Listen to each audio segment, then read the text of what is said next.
Hello friends, ഇന്ന് നമ്മളൊരു variety അച്ചാറാണ് ഇടുന്നത്. അമ്പഴങ്ങ അച്ചാറാട്ടോ. അപ്പോൾ ഇവിടെ അമ്പഴങ്ങ നമുക്കങ്ങനെ കിട്ടാനായിട്ട് ഇല്ല. ഇതെൻ്റെ ആങ്ങളെ കൊണ്ട് തന്നതാണേ.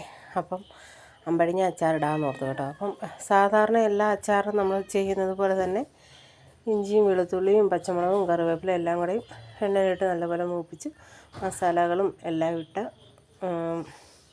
അത് കഴിഞ്ഞ് പിന്നെ അമ്പഴങ്ങ ഇട്ടു. അമ്പഴങ്ങ അപ്പോൾ ആദ്യമായിട്ട് ഇടുന്നതുകൊണ്ട് എനിക്ക് സത്യത്തിൽ അതിൻ്റെ കറക്റ്റ് ഇതൊന്നും അറിയത്തില്ലായിരുന്നേ.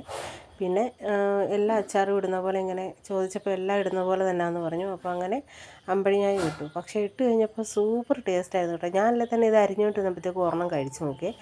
മാങ്ങയേക്കാൾ ടേസ്റ്റുണ്ട് എന്തായാലും. അപ്പോൾ അച്ചാറിനും അതുപോലെ തന്നെ നല്ല ടേസ്റ്റ് ഉണ്ടായിരുന്നു കേട്ടോ. പിന്നെ ഇത് മാങ്ങ പോലെ അല്ലല്ലോ, ശകലം ഒരു വേവുണ്ട്. അപ്പം നല്ലപോലെ ഇട്ട് തിളപ്പിച്ച് കേട്ടോ. അപ്പോൾ അച്ചാറൊക്കെ വേണ്ടവർ ഓർഡർ ചെയ്യണം കേട്ടോ. നമ്മൾ കൊറിയറൊക്കെ അയച്ചൊക്കെ കൊടുക്കുവേ. അപ്പം വേണ്ടവർ ഞാൻ നേരത്തെ ഇതിനകത്തൊക്കെ നമ്പർ കൊടുത്തിട്ടുണ്ടെങ്കിൽ ഇതിന് നമ്പർ കൊടുക്കാം, വിളിച്ചാൽ മതി കേട്ടോ. കാഞ്ഞിരപ്പള്ളിയിലാണ് വീണ്. എവിടെ ആണെങ്കിലും ഓർഡർ അനുസരിച്ച് എത്തിച്ചു കൊടുക്കും.